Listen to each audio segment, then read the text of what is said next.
नमस्कार दोस्तों, स्वागत है आपका स्टडी फॉर सिविल सर्विसेज में। चैप्टर 4 में देखेंगे हम लोग क्लास 9 का एनसीईआरटी का complete summary, pre plus mains तक के सारे पॉइंट। ये वाला चैप्टर बहुत ही ज्यादा इंपॉर्टेंट है। इसमें फूड सिक्योरिटी के बारे में बताया गया है, पीडीएस के बारे में बताया गया है, मिनिमम सपोर्ट प्राइस के बारे में बताया गया है, बफर स्टॉक के बारे में बताया गया है। जीएस3 जो मेंस है उसका बहुत सारा पार्ट यहां पे है। फूड सिक्योरिटी का क्या मतलब होता है, कभी भी अगर आपसे पूछा जाए तो ये तीन टर्म यहां पे कर लीजिए, रट लीजिए। 3A, affordability, availability, accessibility. ठीक है, एक्सेसिबिलिटी की मतलब लोगों तक जो है फूड की एक्सेस हो। ठीक है, अफोर्डेबिलिटी मतलब लोगों के पास इतने पैसे हो खरीद सकें। अवेलेबिलिटी मतलब कि फूड मौजूद होना चाहिए। ये तीन बहुत इंपॉर्टेंट टर्म है, यही सब यहां पे डिस्कस किया गया है। भारत में कैसे कैसे फूड सिक्योरिटी हुई है। फूड सिक्योरिटी का मतलब क्या, देखिए हिंदी इंग्लिश दोनों में है, हिंदी इंग्लिश मत करिएगा, सब कुछ हिंदी इंग्लिश में लिखा हुआ है। ये मैं कुछ इंपॉर्टेंट पॉइंट शुरू में बताता हूं, इसलिए बता रहा हूं यहां पे। फूड सिक्योरिटी मतलब अवेलेबिलिटी, एक्सेसिबिलिटी और affordability to of food to all people at all time. ठीक है, मतलब जितने भी एक देश में लोग रहते हैं उन सबके लिए फूड सिक्योरिटी हो, अवेलेबल भी हो, अफोर्डेबल भी हो, एक्सेसिबल भी हो। ठीक है, ये तीनों चीज होंगी तब जाके फूड सिक्योरिटी वहां की इंश्योर की जाएगी। जो गरीब लोग होते हैं वो फूड इनसिक्योरिटी के लिए ज्यादा वल्नरेबल होते हैं। ठीक है, वो ऑल टाइम जो है ज्यादा वल्नरेबल होते हैं, ज्यादा असुरक्षित होते हैं। ठीक है, कभी भी मान लीजिए कोई अगर फूड सिक्योरिटी का ये जो है आपका इक्विलिब्रियम बिगड़ गया, ठीक है, तो यहां पे उस टाइम पे एपीएल वाले लोग जो अब पॉवर्टी लाइन वाले लोग हैं वो भी वहां पे जो है असुरक्षित होने लगते हैं। ठीक है, फूड सिक्योरिटी इंडिया में अगर आप देखेंगे पीडीएस है, पब्लिक डिस्ट्रीब्यूशन सिस्टम, और गवर्नमेंट का उसमें काफी रोल है। बफर स्टॉक करते हैं वो, गवर्नमेंट विजिलेंट रहती है कि कभी भी जो है फूड सिक्योरिटी अगर थोड़ा सा भी अप डाउन जाती है तो वो तुरंत वहां से किसानों का भी ख्याल रखते हुए, गरीबों का भी ख्याल रखते हुए उसको फिर से इंश्योर कर देती है। पूरे जो सेक्शन ऑफ सोसाइटी है वो हमेशा जो है फूड इनसिक्योर रहते हैं, हमेशा, मोस्ट ऑफ द टाइम। लेकिन जो पॉवर्टी लाइन से ऊपर भी हैं, मतलब जो अच्छे खासे लोग हैं, जो मतलब अपर मिडिल क्लास है, अच्छे खासे का मतलब पैसे से, कि उनके पास जो है सारी चीजें जो सुविधाएं हैं, वो लोग भी अगर मान लीजिए कभी कोई बहुत बड़ा डिजास्टर आ गया, कैलेमिटी आ गई, तो उस टाइम पे वो लोग भी फूड इनसिक्योर होते हैं। उनकी जो है प्रॉपर्टी बह गई, मकान डूब गए, खेत डूब गए, ये सब चीजें। उसके बाद फिर बताया गया इसमें कि एससी एसटी और प्लस जो ओबीसी के कुछ सेक्शन है, प्लस वुमेन जिनके पास जो है लैंड नहीं है, और ये लोग ज्यादा यहाँ पे वल्नरेबल होते हैं, ज्यादा असुरक्षित होते हैं। कुछ और डेफिनेशन दी गई यहाँ पे। मेल न्यूट्रिशन, मेल न्यूट्रिशन का मतलब होता है भैया कि न्यूट्रिशन जो है इक्विलिब्रियम बिगड़ गया। सिंपल बात ये है, या तो डिफिशियंसी हो गई या फिर एक्सेस हो गया। ठीक है, मेल न्यूट्रिशन का हमेशा ये मतलब नहीं होता है कि न्यूट्रिशन कम मिल रहा है। अगर ओवर न्यूट्रिशन मिल रहा है तो भी मेल न्यूट्रिशन है, ध्यान रखिएगा ये कुपोषण का मतलब। ठीक है, और ये एक्सेस हो गया, डिफिशियंसी हो गई, इम्बैलेंस अगर हो गया पर्सन के इनटेक ऑफ एनर्जी और न्यूट्रिएंट पे। एक पर्सन की बैलेंस लाइफ के लिए उसको बैलेंस डाइट चाहिए होती है। अगर वो बैलेंस डाइट नहीं मिल रही है, ज्यादा मिल गया न्यूट्रिशन, कम मिल गया, तो यानी कि मेल न्यूट्रिशन हो गया। तीन टाइप के मेल न्यूट्रिशन को यहां पे अगर आप देखेंगे डिफाइन किया जाता है। एक है अंडर न्यूट्रिशन, मतलब कि कम न्यूट्रिशन मिल रहा है। वेस्टिंग का क्या मतलब हो गया, ये वेस्टिंग वाला कॉन्सेप्ट आता है। वेस्टिंग का मतलब हो गया कि लो वेट, तो वेस्ट वेट WW है दोनों में। ठीक है, वेस्टिंग मतलब लो वेट फॉर हाइट, स्टंटिंग मतलब लो हाइट। ठीक है, स्टंट नहीं कर पाएंगे, हाइट कम है, मतलब मैं वैसे ट्रिक बता रहा हूं। ये लो वेट फॉर हाइट का मतलब है वेस्टिंग, स्टंटिंग मतलब लो हाइट है, अंडर वेट मतलब लो वेट है। ठीक है, और ये सब चीजें होती हैं। जैसे माल न्यूट्रिशन माइक्रोन्यूट्रिएंट रिलेटेड भी होता है, जिसमें माइक्रोन्यूट्रिएंट की डिफिशियंसी हो जाती है, कई सारे विटामिन मिनरल की कमी हो जाती है, कई बार एक्सेस भी हो जाता है, ओवरवेट हो जाता है, ओबिसिटी हो जाती है, मतलब मोटापा हो जाता है, diet related non communicable disease हो जाती है, हार्ट जो है डिसीज हो गई, स्ट्रोक हो गई, डायबिटीज हो गई, सब कैंसर, ये सब कुछ आता है माल न्यूट्रिशन में। यह ध्यान रखना, ये कॉन्सेप्ट बहुत बड़ा है। ये माल न्यूट्रिशन मतलब न्यूट्रिशन का बैलेंस बिगड़ गया। ठीक है, ये कभी ओवर हो गया, कभी जो है लोअर हो गया, ये नहीं कि हमेशा लोअर ही होगा। ये ध्यान रखिएगा। अभी तक ये कई बार जो है लोग कंफ्यूज होंगे, क्या पता आपको अभी तक ये पता ना हो। बताइए, आपको ये बात पता थी एग्जैक्टली कि मेल न्यूट्रिशन ये मतलब होता है। ठीक है, एग्जैक्टली ये जो है डेफिनेशन है इसकी, स्टैंडर्ड डेफिनेशन। चार टाइप के यहाँ पे अंडर न्यूट्रिशन पाए जाते हैं। वेस्टिंग मतलब लो वेट, ठीक है, स्टंटिंग मतलब लो हाइट, अंडर वेट मतलब लो वेट। ठीक है, तो लो वेट फॉर एज, एज के हिसाब से कम वेट। और इसमें ये सब मैंने बता दिया। Low weight for height is known as wasting, वही जो बताया मैंने, हाइट के लिए स्टंटिंग हो गया। ये सारी चीजें आपको पता होनी चाहिए, बहुत जरूरी है ये सब चीज। चलिए आगे चलते हैं। इसमें खाद्य सुरक्षा का इसमें डेफिनेशन दी है। अगर आप देखेंगे GS3 वाले पॉइंट में भी है ये इसमें से अगर आप पूरा समझ लेंगे ना तो आपकी एक समझ डेवलप हो पाएगी, जो कि एसे में, जीएस3 के आंसर में प्लस प्री में भी कई बार पूछ सकते हैं। ठीक है, तो फूड सिक्योरिटी यानी कि खाद्य सुरक्षा, क्या अर्थ है कि सभी लोगों के लिए सदैव भोजन की उपलब्धता यानी कि अवेलेबिलिटी, पहुंच यानी कि एक्सेसिबिलिटी, और उसे प्राप्त करने का सामर्थ्य यानी कि अफोर्डेबिलिटी। जब ये तीनों होगी तभी खाद्य सुरक्षा होगी। समझ रहे हैं बात आप, कि अगर अनाज है उससे मतलब नहीं है वो हर जगह पे अवेलेबल है कि नहीं है, कि वो सिर्फ गोडाउन में पड़ा हुआ सड़ रहा है, तो लोगों को हर जगह अवेलेबिलिटी है कि नहीं। अब मान लीजिए वो है भी, तो लोग उसको लेने जा पा रहे हैं कि नहीं, एक्सेसिबल है कि नहीं है, तो एक्सेसिबिलिटी, अफोर्डेबिलिटी, फिर भैया लेने पहुंच गए तो उनके पास पैसे हैं कि नहीं, ये सब कुछ मिला के फूड सिक्योरिटी होता है। ठीक है, और जब भी ऐसा कुछ प्रोडक्शन या फिर डिस्ट्रीब्यूशन में प्रॉब्लम आती है तो ये फूड सिक्योरिटी को जो है ये इनसिक्योरिटी की तरफ चली जाती है, खाद्य असुरक्षा होने लगती है। इंडिया में देखेंगे तो पीडीएस है और प्लस जो है गवर्नमेंट हमेशा विजिलेंट रहती है जब भी इसकी सिक्योरिटी खतरे में आती है। इंडिया में अगर आप देखें तो इंडिया में क्या होता है इंडिया में हर बार सीजन से पहले एमएसपी डिक्लेयर किया जाता है, मिनिमम सपोर्ट प्राइस इसका मतलब होता है। इसका ये मतलब है कि मान लीजिए किसान ने 100 किलो जो है अनाज उगाया, उसके जो भी सारे पैसे लगे, ठीक है, वो सब पैसे अगर आपके मान लीजिए लगे 80 रुपए, अब वो बाजार में बेचने गया तो इतना प्रोडक्शन हो गया कि उसके रेट घट चुके हैं, 60 रुपए उसको दे रहे हैं लोग, तो बताइए वो खेती क्यों करेगा। 80 रुपए जब उसके लगे, 60 रुपए उसको मिल रहे हैं, तो पहली बात तो उसकी जो लागत है वही नहीं मिल रही है, दूसरी बात उसको प्रॉफिट थोड़ा बहुत मिलना चाहिए कि नहीं मिलना चाहिए। आदमी क्यों कमाता है, आदमी क्यों काम कर रहा है, तो वहां पे उसको 60 रुपए मिल रहे हैं, अब वो कह रहे हैं देना हो दो नहीं तो निकलो। तो यहां पे सरकार पिक्चर में आती है, वो कहती है कि भैया जब ये सोविंग होती है, मतलब सोविंग सीजन से पहले ही वो एमएसपी डिक्लेयर कर देते हैं कि हम आपको, आप टेंशन मत लो, हम इतने जो है इसके हम आपको 140 रुपए देंगे। तो किसान को भैया समझ में आ गया कि अगर उसकी 80 रुपए की कॉस्ट लगेगी तो कम से कम 140 मिल रहा है, 60 रुपए का फायदा हो रहा है कम से कम। ठीक है, तो इससे क्या है कि मार्केट में बैलेंस भी बना रहता है। अब देखो, चाहे कोई इनसे ले ना ले सरकार, ये किसानों से, लेकिन सरकार 140 रुपए में ले लेगी। ठीक है, लेकिन एमएसपी में कई सारी समस्याएं भी है कि ये करते तो 23 क्रॉप के लिए हैं, लेकिन ज्यादातर प्रेफरेंस जो है वीट और राइस को ही दिया जाता है। वीट और राइस का काफी ज्यादा यहाँ पे प्रोक्योरमेंट करती है। इसके लिए सरकार ने एफसीआई बनाया है, फूड कॉर्पोरेशन ऑफ इंडिया बनाया है, जो कि एक स्टैट्यूटरी बॉडी है। ठीक है, हर बार करती क्या है सरकार की, जो है बफर स्टॉक ले लेती है। बफर स्टॉक का क्या मतलब हो गया, अब देखिए एमएसपी जब डिक्लेयर किया तो किसानों ने जो है एमएसपी में इसको दे दिया सरकार को। ठीक है, इससे क्या हो गया, सरकार के पास खूब सारा अन्न आ गया, तो उसको जो है बफर स्टॉक करके रख लिया। ठीक है, उसको रख लिया कि भैया इसको फिर क्या करेंगे कि जहां पे जो है अन्न की ज्यादा जरूरत है, जहां पे पैदावार कम है, वहां पे भेजेंगे, गरीबों में भेजेंगे, और जो है सस्ते दामों पे देंगे, ताकि गरीबों की भी जीवनचर्या चलते रहे, वो भी जो है जीते रहे जिंदगी। और कई सारी जो इनकी स्कीम है, अंत्योदय योजना, नेशनल फूड सिक्योरिटी एक्ट, उसके तहत अनाज की अवेलेबिलिटी पूरे इंडिया में करी जा सके। ठीक है, जैसे कुछ जो राज्य हैं, जैसे यूपी हो गया, वेस्ट बंगाल हो गया, पंजाब हो गया, यहां पे काफी पैदावार होती है, लेकिन बाकी सब जगह नहीं है, तो यहां से ले जाके बफर स्टॉक में करके फिर ये जो है गरीबों में बांटते हैं, और वहां पे उनको फायदा नहीं होता है, जितने मिले रहे उससे बहुत कम में देते हैं ये। ठीक है, तो ये सारी चीजें जो है आपको बहुत कम में देते हैं यहाँ पे, लेकिन फिर भी क्योंकि सरकार हमारी सोशलिस्ट है, और जो है मेन चीज है कि भैया जो लोगों का उन्होंने बयाना लिया हुआ है, उन्होंने सरकार है तो जो नागरिक हैं उनकी सुरक्षा करना भी सरकार का कर्तव्य है। इसीलिए हर जगह सरकार प्रॉफिट लॉस का वो कैलकुलेशन नहीं कर सकती है, इसलिए ये सिस्टम इस तरह से चलता रहता है।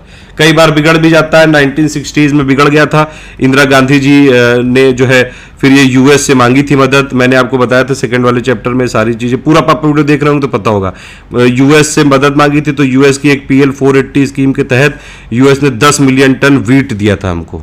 ठीक है, अच्छा ये बताइए उस टाइम पे यूएस के प्रेसिडेंट कौन थे, ये सब मैं बता चुका हूं, पहले वाले चैप्टर में देख लीजिएगा। तो फूड सिक्योरिटी बहुत ज्यादा एसेंशियल है। इसका मतलब सिंपल बात यही है कि आपको भैया जो है खाना मिले, हर समय मिले, एक्सेसिबल भी हो, ठीक खाना मिले, बैलेंस डाइट मिले। ठीक है, उसकी कई सारी डायमेंशन है कि अवेलेबिलिटी होनी चाहिए। प्रोडक्शन अगर हो रहा है कंट्री में, आप चाहे प्रोडक्शन करो, चाहे इंपोर्ट करो, चाहे जो है एक्सपोर्ट, फिर अगर ज्यादा हो रहा है तो एक्सपोर्ट कम कर दो, कुल मिला के जो है गवर्नमेंट की ग्रैंडरीज में यहाँ पे रहे, बफर स्टॉक रहे, एक्सेसिबल भी रहे। ठीक है, कि लोगों तक पहुंच भी हो सके, अफोर्डेबल भी रहे, मतलब कि लोग उसको खरीद भी सकें। ठीक है, तो फूड सिक्योरिटी एक कंट्री में तभी यहाँ पे इंश्योर करी जाएगी जब इनफ फूड अवेलेबल होगा सारे लोगों के लिए, और सारे लोगों की उतनी कैपेसिटी होगी कि उस फूड को आपको जो है उनको मतलब अच्छी एक नॉर्मल जो एक बैलेंस डाइट वाली क्वालिटी भी मिल सके, और प्लस वहां पे एक्सेस के लिए कोई बैरियर ना हो। मतलब ये नहीं छोटा बड़ा यहाँ पे मोटा पतला करें, सबको जो है फूड यहाँ पे होना चाहिए, तभी फूड सिक्योरिटी को इंश्योर किया जा सकता है। फूड सिक्योरिटी इंश्योर करना क्यों जरूरी है? क्योंकि भैया जो गरीब है उसको अगर रोटी भी नहीं दोगे तो मर ही जाएगा। वैसे ही उसके पास कपड़ा मकान नहीं है, वैसे ही उसके पास हेल्थ की सुविधाएं नहीं है, वैसे भी वो अपने बच्चों को नहीं पढ़ा पा रहा है, तो कम से कम खाना तो उसको देना पड़ेगा ना आपको। तो फूड सिक्योरिटी सबसे ज्यादा हिट करता है गरीब लोगों को। जो पुअरेस्ट सेक्शन ऑफ सोसाइटी है वो हमेशा जो है मोस्ट ऑफ द टाइम जो है यहाँ पे फूड इनसिक्योर रहते हैं। कई बार ऐसा भी होता है कि कोई बहुत बड़ी कैलेमिटी आ गई, कोई डिजास्टर आ गया, उस टाइम पे जो अबव पॉवर्टी वाले लोग हैं उनके भी घर बह गए, तो फिर वो लोग भी फूड इनसिक्योर हो जाते हैं। तो ये जो बफर स्टॉक है इसका यूज कहाँ किया जाता है? गरीबों को अन्न बांटने में, प्लस कहीं कोई डिजास्टर हो गया उनको फूड वूड जो है वितरण करने में। हालांकि इसमें कई सारे जो है कमियां भी हैं बफर में, ये है कि भैया स्टॉक बहुत सड़ता रहता है, बहुत ज्यादा स्टॉक कर लेते हैं, इससे एक तरह से इकोनॉमी का फ्लो रोक देते हैं। प्लस जो है ये अनाज ये गरीबों तक जब पहुंचता है तो बिल्कुल बहुत सड़ा हुआ पहुंचता है, क्वालिटी खराब होती है, पीडीएस में भी बहुत सारी खामियां हैं। ठीक है, फिर इसमें देखिए 1970s में फूड सिक्योरिटी को समझा जाता था कि भैया availability of all at all time of adequate supply of basic food stuff. ठीक है, लेकिन फिर जो है अमर्त्य सेन ने उसकी डायमेंशन को और बढ़ाया। उन्होंने कहा कि भैया एक्सेस भी तो होना चाहिए, इंटाइटलमेंट भी तो होनी चाहिए। अगर आप जो है यहाँ पे एक्सेस ही नहीं करवा पा रहे हो फूड को तो फिर क्या फायदा हुआ? तो ये जो है फूड सिक्योरिटी की डेफिनेशन धीरे धीरे बढ़ती गई।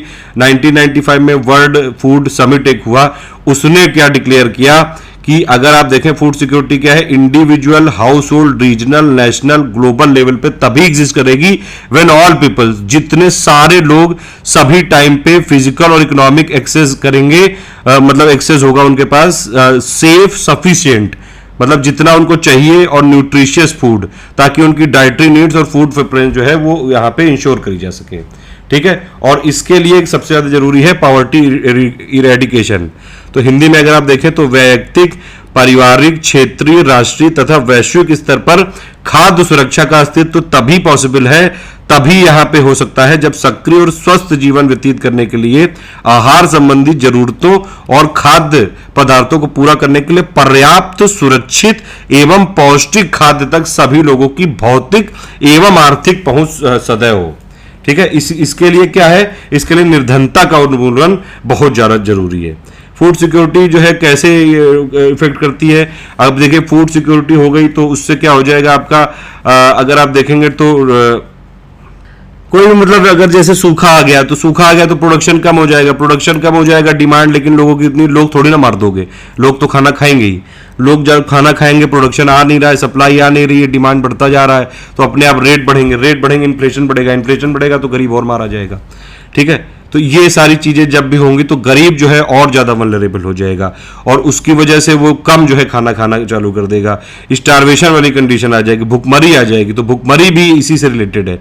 फेमाइन अगर आप देखें, अकाल के दौरान बहुत सारे लोगों की मृत्यु होती है, स्टारवेशन से होती है, मतलब जो है उनको भुखमरी से जो है मरना पड़ता है। एपिडेमिक कई सारी हो जाती हैं। अगर आप देखें जैसे ये अभी कोविड हुआ है तो ये भी एक बहुत बड़ा यहाँ पे कई सारे जो है गरीबों को मतलब लोगों ने मदद भी करी, लेकिन कई सारे लोग जो है भूख से अभी भी मर रहे हैं।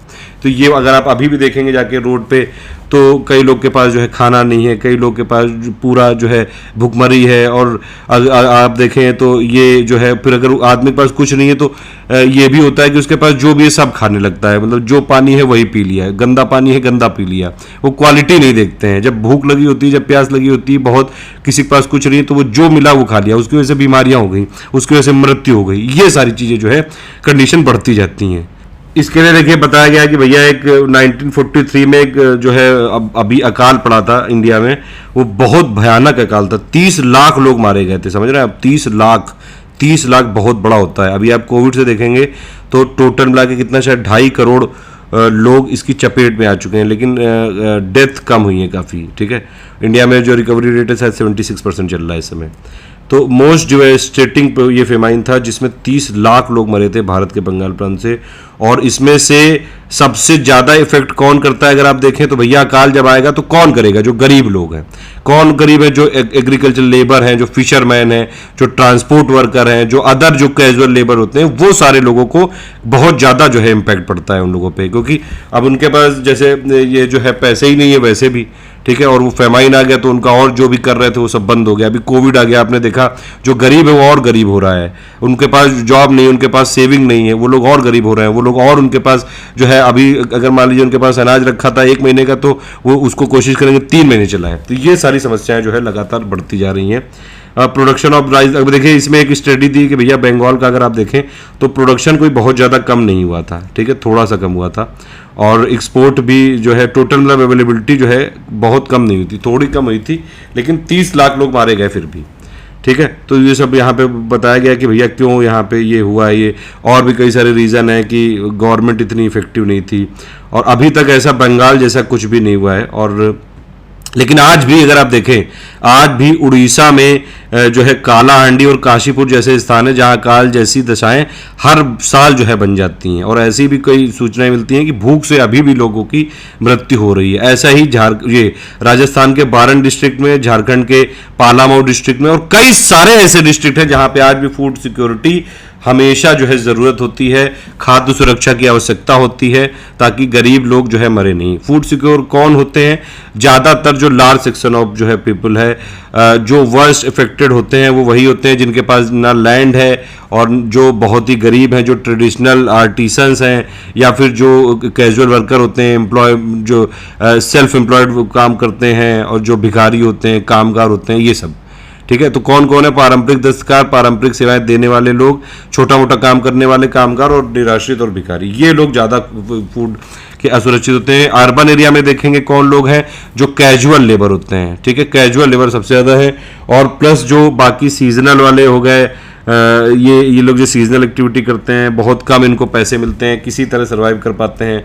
कोई भी अगर दिक्कत हुई तो उनको सबसे ज़्यादा जो है यहाँ पे खामियाजा भुगतना पड़ता है। फिर एक स्टोरी यहाँ पे बताई गई है कि कैसे कैसे जो है यहाँ पे फूड इनसिक्योरिटी इंडिया में मौजूद है। ये सब चीज़ मैं आपको डिस्कस कर चुका हूँ सेकंड चैप्टर में कि भैया एग्रीकल्चर में बड़ी समस्याएं, स्मॉल जो फार्मर्स होते हैं उनके पास सीजनल बस काम होता है, थोड़ा बहुत अपने खेतों में काम करते हैं, थोड़ा बहुत लार्ज फार्मर के खेतों में, लेकिन उसमें भी जब कृषि होगी तभी तो करेंगे ना, तो उसमें सीजनल अनएम्प्लॉयमेंट बहुत ज़्यादा है। ऐसे ही जो है रिक्शा वाला की अगर एक कहानी बताई गई है, उसमें भी यही कि कभी उनको मिलता है, कभी नहीं मिलता है, कभी भूखे सोना पड़ जाता है। तो ये सारी चीज़ें यहाँ पे बस यहाँ पे फिर बताया गया कि भैया इनको एक पीला कार्ड मिला हुआ है, पीडीएस कार्ड मिला हुआ है बिलो पॉवर्टी लाइन का। ठीक है, जो कि ये जो है आपको अंत्योदय अन्न योजना जो होती है उसमें एक पीडीएस का येलो कार्ड मिलता है, और उसमें poorest of the poor society जो एक सेक्शन है उसको यहाँ पे उसके लिए काम करता है। अभी हम लोग आगे डिस्कस करेंगे ये सब चीज़ें। तो इसकी वजह से कुछ थोड़ा थोड़ा यहाँ पे मिल जाता है इनको खाना, और थोड़ा बहुत चलता रहता है। सोशल कंपोजिशन देखेंगे अगर आपका, तो ये भी फूड इनसिक्योरिटी के लिए काफ़ी बड़ा रोल प्ले करता है। और जिनके पास जो है लैंड कम है वो लोग जो है ज़्यादा यहाँ पे ये जल्दी असुरक्षित हो जाते हैं। ठीक है, और जो लोग जैसे डिजास्टर से इफेक्टेड होते हैं, या फिर जो लोग माइग्रेट करके जाते हैं शहरों की तरफ, थोड़ा बहुत कैजुअल लेबर करते हैं, उन लोगों में जो है ये सब प्रवृत्ति ज़्यादा है कि वो असुरक्षित रहते हैं। कुपोषण में से सबसे ज़्यादा जो है यहाँ पे कौन प्रभावित होता है? महिलाएं होती हैं। और कई सारी यहाँ पे चीज़ें जो है गंभीर समस्याएं हैं इंडिया में। धीरे धीरे जब हम लोग आगे की तरफ बढ़ेंगे तब यहाँ पे सब समझेंगे। ठीक है, महिलाएं और जो होती हैं, और प्लस जो बच्चे होते हैं गरीबों में, वो लोग और ज़्यादा जो है यहाँ पे इम्पॉर्टेंट सेक्शन है, जो कि फूड इनसिक्योर हैं। ठीक है, मतलब खाद्य असुरक्षित हैं। फूड इनसिक्योर जो पीपल हैं, इसमें भी ये देखिए रीजनल डिस्पैरिटी, कई जगह बहुत ज़्यादा है, कई जगह बहुत कम है।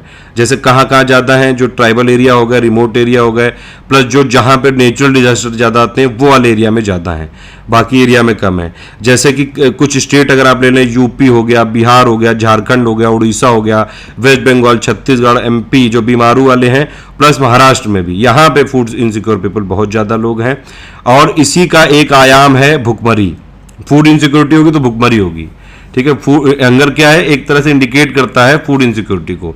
तो भुखमरी क्या है? खाद्य की दृष्टि से असुरक्षित खाद्य की दृष्टि से असुरक्षा को इंगित करने वाला एक दूसरा पहलू है। ये देखिए ये सब कुछ ही कनेक्टेड है कि देखिए आप पुअर हैं तो जो है आपको फूड इनसिक्योर हुए तो आप जो है हंगर की चपेट में आ गए, तो यानी भुखमरी से मरने लगे, भुखमरी से जो है और गरीबी आई। तो ये पूरा साइकिल है, ये पूरा सब इंटरकनेक्टेड है ये, ठीक है। तो खाद्य इसीलिए जो है यहाँ पे, और ये जो भी है भुखमरी के कारण ये कई सारे इनको रोग वोग भी हो जाते हैं, फिर वो इलाज नहीं करा पाते हैं, फिर और पॉवर्टी की लाइन में चलते जाते हैं। क्रोनिक हंगर अगर आप देखेंगे, दीर्घकालिक भुखमरी ये भी एक है। और ये दीर्घकालिक भुखमरी मतलब वही है कि जो आपको जो है जो मिलना चाहिए, जो एक्चुअली न्यूट्रिएंट और जो डाइट्स मिलनी चाहिए, जो विटामिन मिलनी चाहिए, वो कई समय तक, बहुत लंबे समय तक नहीं मिलते हैं। तो ये दीर्घकालिक भुखमरी इसको बोलते हैं। इसमें भी कौन होगा, वही जो गरीब लोग होंगे, जिनकी कम इनकम होगी, जिनके पास इवन जो है फूड सर्वाइवल जो है मतलब सर्वाइवल चलाने के लिए भी फूड खरीदने के पैसे नहीं है।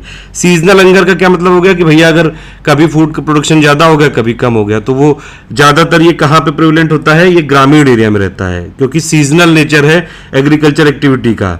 और अर्बन एरिया में क्यों है, क्योंकि वहाँ पे कैजुअल लेबर की वजह से, वहाँ पे कई बार जो है मान लीजिए कंस्ट्रक्शन बढ़ा तो कंस्ट्रक्शन में लोगों को काम मिला, अब बरसात हो गई तो कंस्ट्रक्शन बंद हो गया, तो वहाँ पे जो है नहीं मिला। तो ये सीजनल हंगर भी आता है। जैसे सीजनल अनएम्प्लॉयमेंट होता है, वैसे ही मौसमी बेरोजगारी भुखमरी भी होती है, ठीक है। तो ये सब चीज़ें यहाँ पे ये सब तब होता है जब एक कोई व्यक्ति है उसको हमेशा जो है काम ना मिले। तो ये सब चीज़ें जो है यहाँ पे बिल्कुल सब कनेक्टेड है। ये कई सारे सर्वे वर्वे चलते रहते हैं और यहाँ पे कई सारी चीज़ें बताई गई हैं। देखिए टाइप ऑफ हंगर ये है आपका सीजनल, क्रोनिक। सीजनल का मतलब मौसमी और दीर्घकालिक। सीजनल जो है काफ़ी ज़्यादा है ये, और सीजनल लेकिन पहले 1983 में काफ़ी ज़्यादा था, फिर कम होके अब ये 2.6 पे आ गया है। क्रोनिक वाला भी काफ़ी घटा है। दीर्घकालिक मतलब बहुत समय तक आपको विटामिन डाइट ना मिलना, तो वो कौन, गरीबों पे ही होता है ज़्यादा, जितना भी है सब गरीबों पे ही है, ठीक है। गरीबी ही सबकी जड़ है, चाहे वो अनएम्प्लॉयमेंट हो और जो है भुखमरी हो और फूड इनसिक्योरिटी हो, सब आपस में कनेक्टेड हैं, ठीक है। अर्बन की बात अगर आप करेंगे तो यहाँ भी देखिए सीजनल वाला कम हुआ है, क्रोनिक वाला भी कम हुआ है, ठीक है। तो यहाँ पे यही चल रहा है। फिर इसके बाद इंडिया ने काफ़ी सारा जो है यहाँ पे कोशिश करी है सेल्फ सफिशिएंट बनने की। ग्रीन रिवॉल्यूशन हम लाए 1960s से लेके 70s तक। ये मैंने ग्रीन रिवॉल्यूशन की सारी जो है इन्फॉर्मेशन चैप्टर नंबर 1 में दे दी है कि इससे रिलेटेड फैक्ट। अब बताइए ग्रीन रिवॉल्यूशन सबसे पहले किस स्टेट में इंप्लीमेंट करा गया, इंडिया में, और किस फसल पे इसका प्रयोग सबसे पहले किया गया था, ये दो चीज आप बताइए। एवरग्रीन रिवॉल्यूशन का टर्म का यूज सबसे पहले किसने किया था, ये कुछ चीजें हैं। इंदिरा गांधी ने उस टाइम पे ग्रीन रिवॉल्यूशन के लिए यहाँ पे स्टार्ट किया। हालांकि जो ग्रीन रिवॉल्यूशन है वो लाल बहादुर शास्त्री के टाइम से ही जो है बात चलने लगी थी, तो पहला जो है क्रेडिट उन्हीं को जाएगा वहाँ पे। लेकिन फिर उनकी डेथ हो गई थी, तो इंदिरा गांधी जी ने इनको यहाँ पे बढ़ाया और इसको सबसे पहले जो है ये वीट में किया गया। मैंने उसका आंसर ही बता दिया, इसको वीट रिवॉल्यूशन भी किया गया, बोला गया। फिर वीट वाली जो सक्सेस हुई, वीट का प्रोडक्शन बढ़ गया, तो फिर हमने राइस पे किया, क्योंकि हमने यूएस से भी वीट लिया था PL 480 प्रोग्राम के तहत में, ठीक है। इंक्रीज जैसे जैसे हुआ, लेकिन ये इंक्रीज हुआ तो, लेकिन ये समानुपातिक नहीं हुआ। मतलब ऐसा नहीं कि हर जगह हुआ हो इंक्रीज प्रोडक्शन में, पूरे इंडिया में हर जगह नहीं हुआ। कई स्टेट में बहुत ज़्यादा हो गया, जैसे यूपी, MP, ये सब स्टेट में बहुत ज़्यादा हो गया। यूपी आप देखेंगे तो वीट का जो है लार्जेस्ट प्रोड्यूसर भी है, और जो है वेस्ट बंगाल भी हो गया, वहाँ पे चलो राइस हो गया, लेकिन हर जगह नहीं हो पाया। ये एक इंपॉर्टेंट बात है, ठीक है। फिर उसके बाद अगर आप देखें यूपी MP में काफ़ी प्रोडक्शन बढ़ा, वेस्ट बंगाल और यूपी में जो है खूब राइस और इसका भी बढ़ा, लेकिन बाकी जगह नहीं मिला। और पंजाब, हरियाणा, इन सब जगह तो खूब हुआ, लेकिन ये जो है ये रीजनल डिस्पैरिटी जो है बढ़ती गई है, ठीक है। फूड सिक्योरिटी की बात, ये ग्रीन रिवॉल्यूशन मैंने बताया आपको 1960-70 से जो है हो रहा है, और इंडिया को 20-30 साल लगे फिर सेल्फ सफिशिएंट बनने में। इस समय हम सेल्फ सफिशिएंट हैं। जैसे हमने 1960s के टाइम पे यूएस से भले ही अनाज मांगा हो, उस समय फूड सिक्योरिटी में हेल्प करने की बात करी हो, आज हम इतने जो है इस कदर हम सेल्फ सफिशिएंट हैं कि यूएस आज हमसे, जैसे अगर आपने देखा होगा ये अभी केस हुआ था हाइड्रोक्लोरी जो क्विनोन वाली जो है दवाई, वो हमसे यूएस मांगता है, ठीक है। तो इंडिया धीरे धीरे जो है यहाँ पे सेल्फ सफिशिएंट हो गया है, और हमने अपना फूड ग्रेन का प्रोडक्शन इतना ज़्यादा बढ़ा लिया है कि अब हमको किसी की जो है ज़रूरत नहीं है। इवन जो है हम यहाँ पे कई सारी एग्रीकल्चर कमोडिटी जो है एक्सपोर्ट भी करने लगे हैं।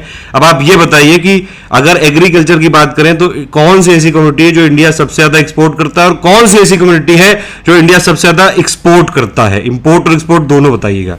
ये सब डेटा आपको लेटेस्ट एग्रीकल्चर वाली रिपोर्ट में मिलेगा।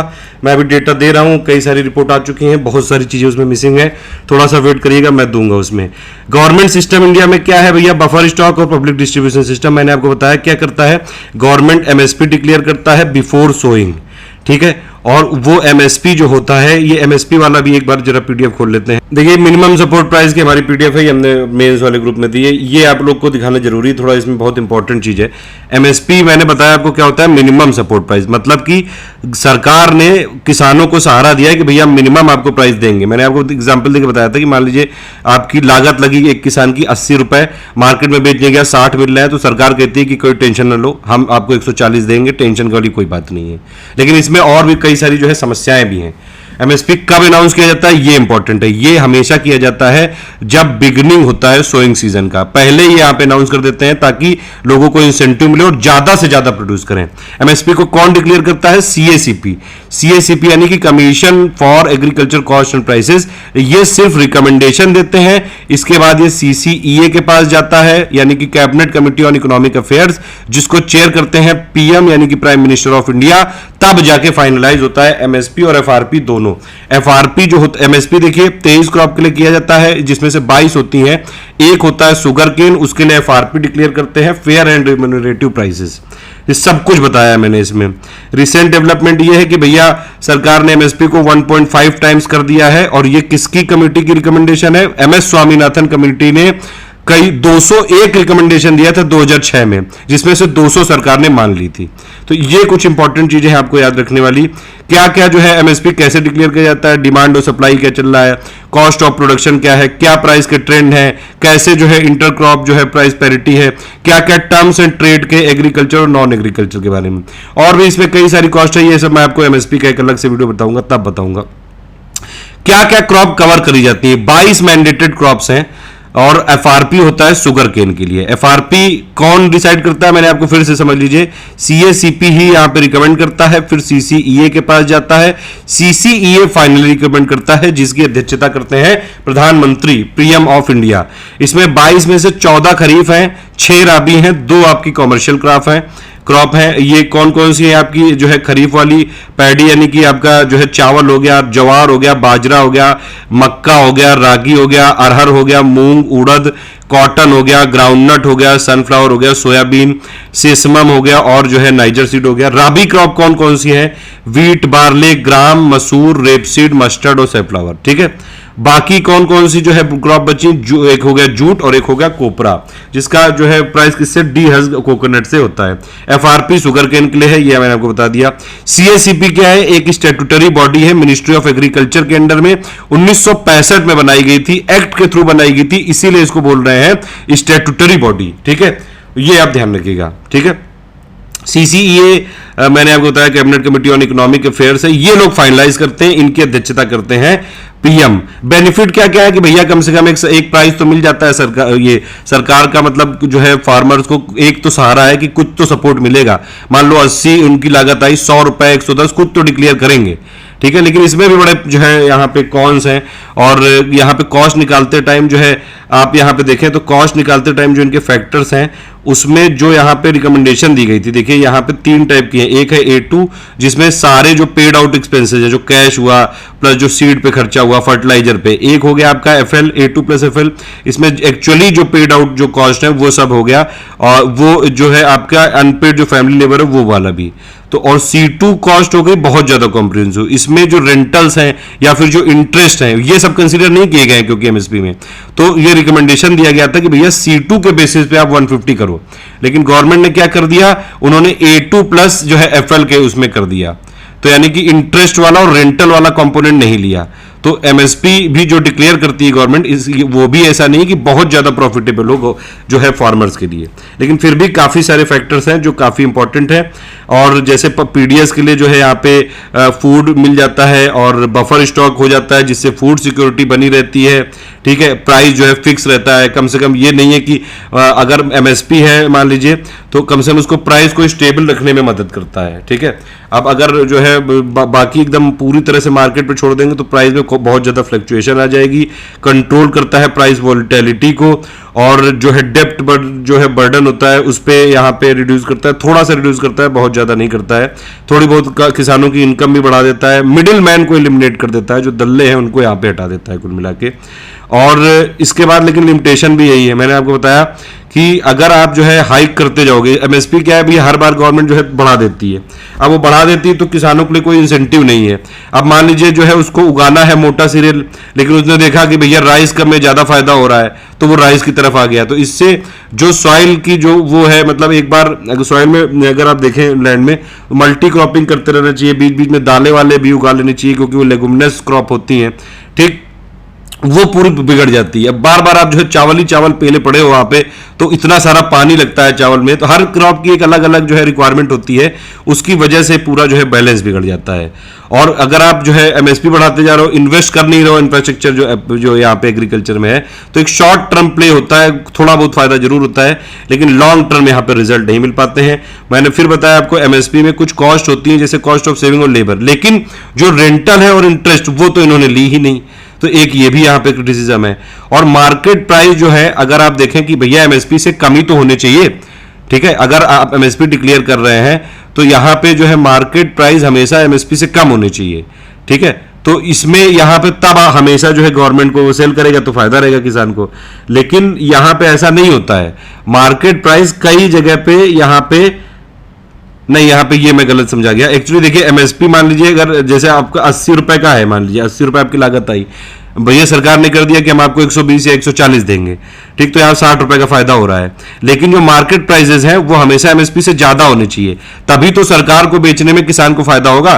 तो अगर मतलब सरकार ने 140 एमएसपी डिक्लेयर किया है तो मार्केट प्राइस होनी चाहिए 200, तभी तो। अगर मान लीजिए जो है अगर जो ये फार्मर है कम से कम अगर जो है अगर यहाँ पे अगर सरकार को बेचा या फिर मार्केट को बेचा, यहाँ पे नहीं, फिर से थोड़ा सा कंफ्यूजन हो गया, सॉरी माफी चाहूंगा।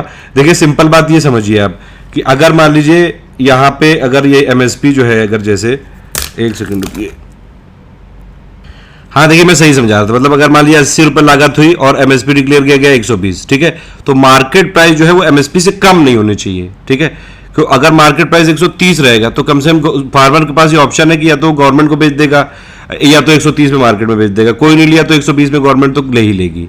और अगर लेकिन होता क्या है जनरली कि कई बार जो है मार्केट प्राइस 110 हो गए, 90 हो गए, तो फिर कुल मिला के गवर्नमेंट को ही उसको जो है बेचना पड़ता है फार्मर को, फिर वो जाता है बफर में जो रहता है खूब सारा स्टोरेज, वो पूरी तरह से डिस्ट्रीब्यूट हो नहीं पाता है, तो कई बार जो है अनाज सड़ जाता है। ये इंपॉर्टेंट बात है। 23 क्रॉप के लिए किया जाता है, लेकिन बेसिकली ये इफेक्टिवली इंश्योर्ड किसके लिए, 2 क्रॉप के लिए होता है, 2 से 3 बस बाकी सब जो है यहाँ पे हर बार वो अनाउंसमेंट जरूर होता है लेकिन पूरी तरह से आ नहीं पाता है। इन्फ्लेशन जो है यहाँ पे बढ़ता जा रहा है इसकी वजह से, और एमएसपी का कवरेज भी बहुत कम है। सॉइल फर्टिलिटी डिक्रीज हो जाती है। मैंने बताया आपको कि एमएसपी मान लीजिए किसी में ज्यादा मिल रहा है, अब लोगों को लगा ज्यादा फायदा हो रहा है तो उस वाली क्रॉप को ज्यादा उगाएंगे, जबकि ऐसा होना चाहिए कि एक्चुअली जो रीजन जिस क्रॉप के लिए फेमस है, जो जैसी वहां की सॉइल है, वो वाला उगाना चाहिए। लेकिन तो है इसमें क्या है, उनको भैया पैसा ज्यादा चाहिए, तो अगर मतलब मान लीजिए चावल पे है तो चावल ही उगाएंगे, खूब पानी उसमें देंगे, और जहां पे चावल की लिए सॉइल वहां पे नहीं उपयुक्त है वहां भी चावल उगाएंगे। इसकी वजह से क्या होता है, एमएसपी की जो है प्राइवेट इन्वेस्टमेंट इतना नहीं होता है, और कई सारे लोगों में अवेयरनेस भी नहीं होती है। एमएसपी जो है ये अगर आप देखें तो इसमें मतलब कई सारे जो है मार्जिनल किसान फंसे भी हुए हैं। फिर एक चीज और है, 2-3 चीजें और हैं यहाँ पे। एक है प्रोक्योरमेंट प्राइस। प्रोक्योरमेंट प्राइस का क्या मतलब होता है कि एक बार देखिए एमएसपी कब डिक्लेयर कर दिया गया, सोविंग से पहले, अब एक बार डिक्लेयर कर दिया गया। प्रोक्योरमेंट का मतलब होता है कि एफसीआई जो है फूड कॉर्पोरेशन ऑफ इंडिया, जो 1965 में बना था, वो भी एक एक्ट के थ्रू बना था, वो भी एक स्टैट्यूटरी बॉडी है, और वो जिस प्राइस पे फाइनली प्रोक्योर करता है फार्मर से, वो होता है प्रोक्योरमेंट प्राइस। ठीक है, एक होता है फिर फाइनली इशू प्राइस। ये देखिए एफसीआई जो है, एफसीआई एक्ट 1964 से बना था, 1965 में इसका हेडक्वार्टर पहले चेन्नई था, फिर दिल्ली कर दिया गया। इशू प्राइस क्या है? इशू प्राइस का मतलब यह है कि आपका जो एफसीआई है वो जो उसने प्रोक्योर किया है जितना भी स्टॉक, उसको जब वो इशू जिस प्राइस पे करता है मार्केट के लिए, जो फेयर आपकी ये फेयर प्राइस शॉप होती है, जो आपने राशन कार्ड की दुकानें होती है, उनको वो है इशू प्राइस। ठीक है, तो उनको जितने में दिया वो इशू प्राइस। ये कुछ इंपॉर्टेंट चीजें थी तो मैंने यहाँ पे आपको बता दी यहाँ पे। ठीक है, चलो हम लोग अपना उसमें वापस आ जाते हैं। यहाँ पे जो हम लोग देख रहे थे पूरा ये सारा यहाँ पे समझ चुके हैं हम लोग, और ये समरी चल रही, सॉरी। ठीक है, तो ये यहाँ पे मैंने आपको बता दिया ये पीडीएस क्या है, एमएसपी क्या है। प्रोडक्शन धीरे धीरे बढ़ रहा है। अभी लेटेस्ट अगर डेटा देखेंगे 290 मिलियन टन पे पहुंच चुका है ये। वही चीज़ हिंदी में लिखी हुई है। बफर स्टॉक मैंने आपको बता दिया कि गवर्नमेंट प्रोक्योर करके रख लेती है ताकि वो गरीबों में बांट सके, कहीं जो डिजास्टर आए उन वाले एरियाज में बांट सके। गवर्नमेंट का मतलब कौन? एफसीआई जो कि एफसीआई एक्ट 1964 के तहत बनाया गया था 1965 में, जिसका पहले मुख्यालय था चेन्नई में, फिर कर दिया गया उसको दिल्ली में। ठीक है, मिनिमम सपोर्ट को यहाँ पे डिक्लेयर किया जाता है गवर्नमेंट बिफोर सोइंग, याद रखिएगा जरूर। बुआई के मौसम से पहले सरकार यहाँ पे न्यूनतम समर्थित कीमत की घोषणा करती है। ठीक है, फिर यहाँ पे जो है जो परचेज किया गया आपका फूड ग्रेन वो ग्रेनरीज में रखा रहता है। और ये स्टॉक क्यों क्रिएट किया जाता है? सिंपल सी बात है, गरीबों में बांटने के लिए, जहाँ पे अनाज नहीं वहाँ बांटने के लिए, और फूड ग्रेन्स की जो है फूड सिक्योरिटी को मतलब इंश्योर करने के लिए हर जगह जहाँ जहाँ डेफिसिट है। ठीक है, और अगर आप देखें तो ये जो पुअर स्ट्राटा जो सोसाइटी का है, मतलब जितने भी गरीब लोग हैं, वहां पे उन लोगों को जिस कॉस्ट पे खरीदा जाता है उससे कम पे ही बेचा जाता है। जो मार्केट प्राइस है, मान लीजिए मार्केट प्राइस में अगर चल रहा है गेहूं 30 रुपए में, उन लोग को मिलेगा 2 रुपए 3 रुपए में। ठीक है, ऐसे अंत्योदय वालों को और कम, मतलब ये जो भी है ये उन लोग को 5-6 में मिलेगा, अंत्योदय वालों को 2 रुपए मिलेगा। तो मतलब कुल मिला के उनको बहुत कम कॉस्ट में मिलेगा। और भले ही यहाँ पे सरकार का घाटा हो, क्योंकि सरकार एक सोशलिस्ट यहाँ पे सरकार है, ये ध्यान रखिएगा। और इससे क्या होता है, कई बार अगर कैलेमिटी आती है तो फूड सिक्योरिटी फिर भी इंश्योर्ड रहती है। पब्लिक डिस्ट्रीब्यूशन सिस्टम मैंने आपको बता दिया कि एफसीआई क्या करती है। एफसीआई ने खरीदा फार्मर से, कई सारे फार्मर से यहाँ पे कर लिया। ठीक है, एमएसपी पहले सरकार ने डिक्लेयर कर दिया सीएसीपी की रिकमेंडेशन पे, और सीसीईए ने उसको फाइनल कर दिया। ठीक, तो उस पे ये बुआई के सीजन से पहले यहाँ पे कर दिया गया। फिर प्रोक्योरमेंट वाला हुआ, प्रोक्योरमेंट प्राइस यहाँ पे कर दिया गया। और प्रोक्योरमेंट प्राइस और एमएसपी लगभग सेम होता है हर बार। ठीक है, कभी वो अलग नहीं हुआ है। प्रोक्योरमेंट हुआ, अब प्रोक्योरमेंट में फिर एफसीआई ने किसानों से कह दिया कि भैया आप जो है हमको इतने रुपए में दे दो। एफसीआई के पास सारे किसान गए और जितने भी लोगों को बेचना है, मार्केट में भी कुछ लोग बेच देते हैं, कुछ लोग जो है स्मॉल फार्मर्स होते हैं वो अपना जो है ग्रीन रेंट चुकाने में कर देते हैं, कुछ अपना सेल्फ सफिशिएंट खुद ही खा जाते हैं खुद ही बना के, क्योंकि उनकी जो है जीवनचर्या नहीं चल पा रही है। एफसीआई के पास जितना वो आया उसने बफर स्टॉक क्रिएट किया। बफर स्टॉक को जो है यहाँ पे इशू प्राइस पे जो राशन कार्ड की दुकानें हैं उनको यहाँ पे इशू कर दिया, और फिर उन लोगों ने जो गरीब लोगों को जहां पे जरूरत है वहां पे बांटना चालू कर दिया। ये है पूरा पब्लिक डिस्ट्रीब्यूशन सिस्टम पूरा। ठीक है, राशन शॉप जो है इंडिया में बहुत सारे हैं, वो स्टॉक रखते हैं फूड ग्रेन का, शुगर का, केरोसिन का, कई सारे इसके नॉर्म्स बदलते रहते हैं। 5.5 लाख से ज्यादा है ये, और ये जो होते हैं ये हमेशा उस प्राइस पे बेचते हैं लोगों को जो प्राइस मार्केट है उससे काफी कम। ठीक है, क्योंकि अगर ये भी अगर उसी प्राइस में बेचेंगे तो फिर लोगों को इंसेंटिव क्या रहेगा। ठीक, तो ये है चीजें। अब इसमें भी लेकिन बड़ी समस्याएं हैं, जैसे पीडीएस था पहले सबके लिए था कि भैया गरीब हो चाहे जो है थोड़ा बहुत ठीक ठाक हो, सब लोग ले आते थे। लेकिन फिर इन्होंने टीपीडीएस ला दिया, मतलब टारगेटेड कर दिया। अब यहाँ पे सिर्फ जो है गरीब वालों जो है बीपीएल वालों को है उन्हीं को बहुत सस्ता दे रहे हैं, जो एपीएल वाला है उसको मार्केट प्राइस से बस जरा सा कम दे रहे हैं। तो लोगों के पास इंसेंटिव नहीं है। अगर मान लीजिए आपको जो है बीट है बाहर मिल रहा है 30 रुपए में, और आप राशन की दुकान से लेने जाओगे तो सड़ा हुआ कीड़े उड़े लगे हुए आपको मिलेगा 28 में, तो आप सोचोगे यार 2 रुपए लगा के बाहर से ना ले लिया जाए। तो ये वाली चीज जो है प्रॉब्लम और आई टारगेटेड पीडीएस में। खैर ये देखिए 3 टाइप के राशन कार्ड होते हैं। एक हो गया अंत्योदय जो कि पुअरेस्ट ऑफ द पुअर है, मतलब कि अगर ये विकास की सीढ़ी देखो तो ये सबसे नीचे खड़ा हुआ है, इसको उठाने के लिए अंत्योदय होता है। अंत का उदय, ये है अंत्योदय। ठीक है, इसके बाद फिर ये बीपीएल हो गया जो बिलो पॉवर्टी वाले हैं, एपीएल हो गया बाकी सबके लिए। ये वही सब बताया गया कैसे कैसे जो है राशनिंग 1940s में आई थी जब बंगाल का फेमाइन आया था 1943 में, फिर 1960s में ग्रीन रिवॉल्यूशन आया, और फिर कई सारे जो है देखे गए पॉवर्टी वाले की जो है यहाँ बहुत ज़्यादा बढ़ती जा रही है। फिर उसके बाद कई सारे इंटरवेंशन प्रोग्राम जो फूड सिक्योरिटी को इंश्योर करने के लिए लाए गए, जैसे पीडीएस हो गया, ठीक है, फूड ग्रेन्स के लिए। ठीक है, उसको फिर धीरे धीरे और बढ़ाया गया, सार्वजनिक वही वितरण प्रणाली। एक आईसीडीएस किया गया था 1975 में, ठीक है, इंटीग्रेटेड चाइल्ड डेवलपमेंट स्कीम। अब ये बताइए आप किस मिनिस्ट्री के अंदर में है। फिर एक फूड फॉर वर्क लाया गया। ये सारी चीजें जो है धीरे धीरे गरीबी उन्मूलन हो गया, प्लस फूड सिक्योरिटी को इंश्योर करने के लिए सारी चीजों के लिए मतलब कनेक्टेड है। ये सब चलाए गए, कई सारे प्रोग्राम लॉन्च करे गए, लेकिन बस यही है कि जो है कई सारे पॉवर्टी एलिवेशन प्रोग्राम भी चलाए गए, उसमें फूड वाला कंपोनेंट भी रखा गया, पीडीएस किया गया, मिड डे मील स्कीम लाई गई, बहुत सारे जो है यहाँ पे एम्प्लॉयमेंट वाले भी ऐसे किए गए जिससे कि फूड सिक्योरिटी इंश्योर हो सके, लेकिन बस ये इंप्लीमेंटेशन नहीं ठीक से हो पाया। नेशनल फूड सिक्योरिटी एक्ट 2013 में लाया गया, उसमें फूड और न्यूट्रिशनल सिक्योरिटी के बारे में बात करी गई। 75% रूरल पॉपुलेशन यानी कि ग्रामीण वाली, 50% अर्बन पॉपुलेशन को यहाँ पे रिकॉग्नाइज किया गया, ताकि ये लोग जो है फूड इनकी जो सिक्योरिटी है उसको यहाँ पे इंटैक्ट रखा जा सके। ठीक है, कई सारी चीजें हैं। करंट क्या क्या है यहाँ पे स्टेटस कि अभी जो है पीडीएस सबसे इंपॉर्टेंट है फूड सिक्योरिटी को इंश्योर करने के लिए। पहले देखिए मैंने बताया आपको पीडीएस पहले क्या था, सबके लिए था, यूनिवर्सल था, सारे लोग ले सकते थे, लेकिन धीरे धीरे क्या हुआ, पीडीएस की जो है पॉलिसी में भी इन्होंने बदलाव लाने चालू किए। हालांकि सोच अच्छी थी लेकिन फिर भी यहाँ पे लॉस ज्यादा हो गया। 1992 में देखें आप तो आरपीडीएस करा गया, यहाँ पे रिवैम्प्ड कर दिया गया। जो सार्वजनिक वितरण प्रणाली थी पीडीएस था उसको आरपीडीएस कर दिया गया, revamped public distribution system. 1700 block में किया गया। ठीक है, टारगेट यही था कि भैया जो जहां पे जरूरत हो रिमोट और बैकवर्ड एरिया में वहीं पे दिया जाए। 1997 में ये और खेलना इनका मन हुआ और खेले ये भैया टारगेट कर दिया गया टीपीडीएस। तो ये सब की क्रोनोलॉजी पूछी जा सकती है, ध्यान रखिएगा।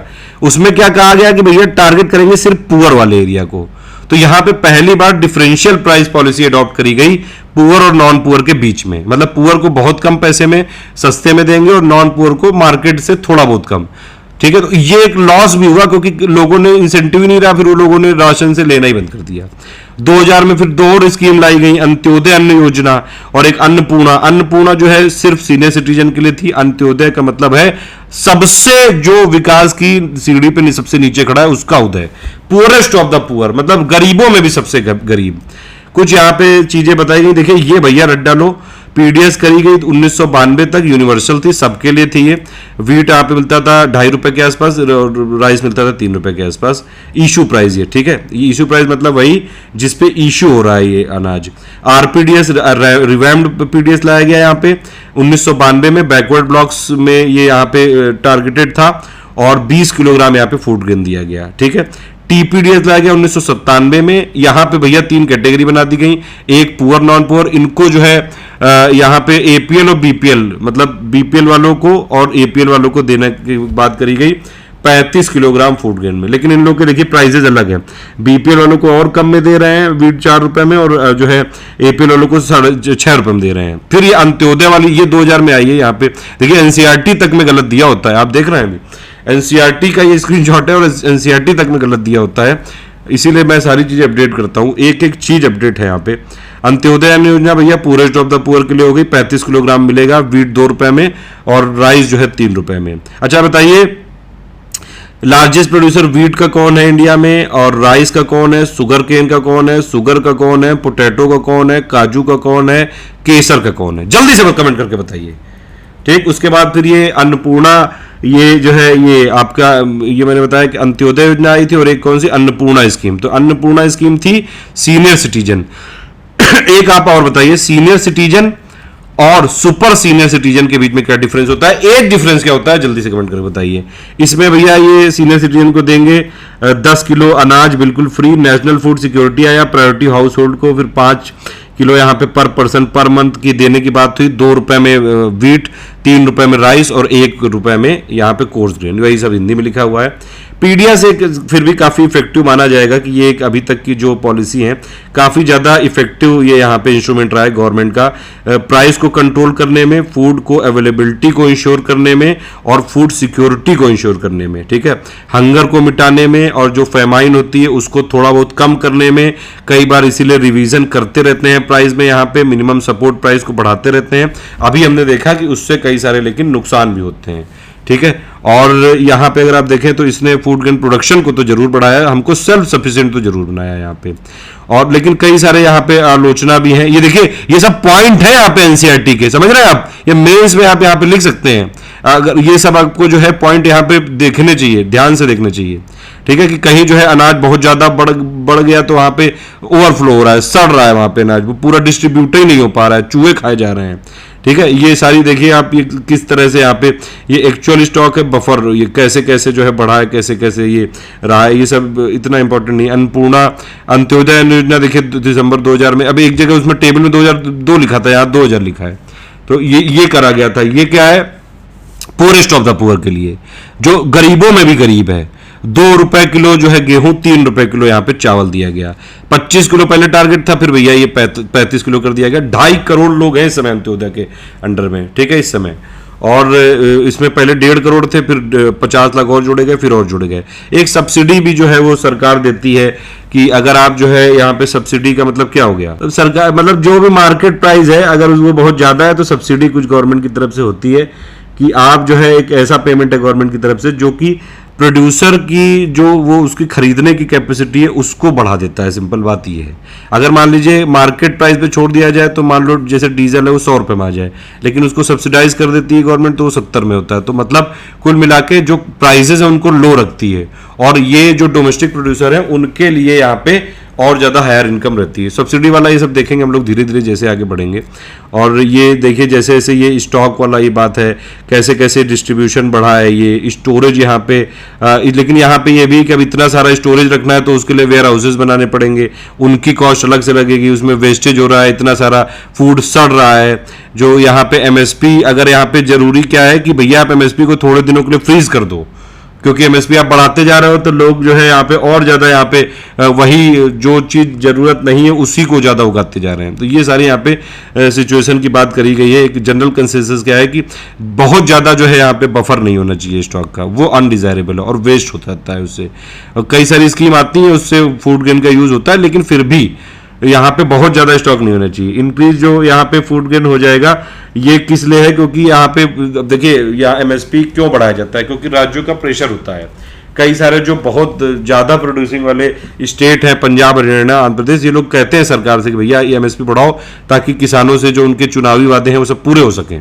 ठीक है, और ये प्रोक्योरमेंट भी अगर आप देखेंगे यहाँ पे तो जनरली सिर्फ व्हीट और राइस का होता है ज्यादातर, 23 के लिए करते हैं वो लोग, लेकिन ज्यादातर प्रोक्योर होता है सिर्फ चावल और गेहूं का। तो ये एक इंपॉर्टेंट चीज है।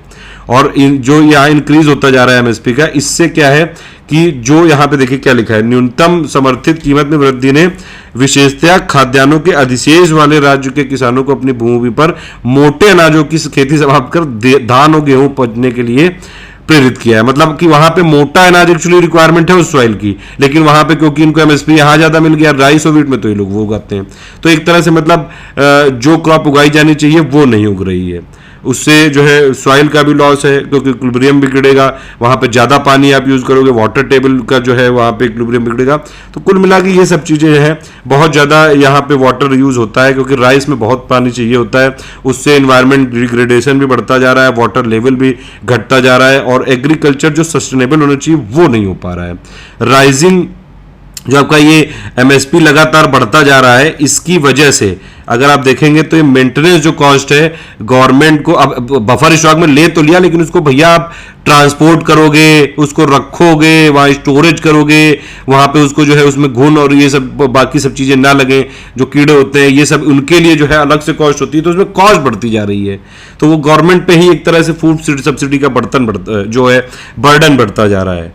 ठीक है, तो ये आप देख सकते हैं यहाँ पे एक एनएसएसओ की रिपोर्ट थी कि पर पर्सन पर मंथ जो है यहाँ पे डिक्लाइन हो गया है 6.38 से यहाँ पे 5.98 में। ठीक है, ये जो खपत है ये प्रति व्यक्ति की, और इसमें जो है अगर आप देखेंगे पीडीएस की यहाँ पे जो है यहाँ पे मतलब पीडीएस के बारे में रिपोर्ट है, इतना इंपॉर्टेंट नहीं है ये। ठीक है, और पीडीएस जो डीलर होते हैं जनरली कई बार जो है करप्शन में होते हैं, वो जो उनको मिलता है कि भैया राशन कार्ड की दुकानों से गरीबों में बैठो, वो वहां से गरीबों को तो देते नहीं, अगल बगल जो है वहां पे दुकानदारों से सेटिंग कर लेते हैं, उनको दे देते हैं।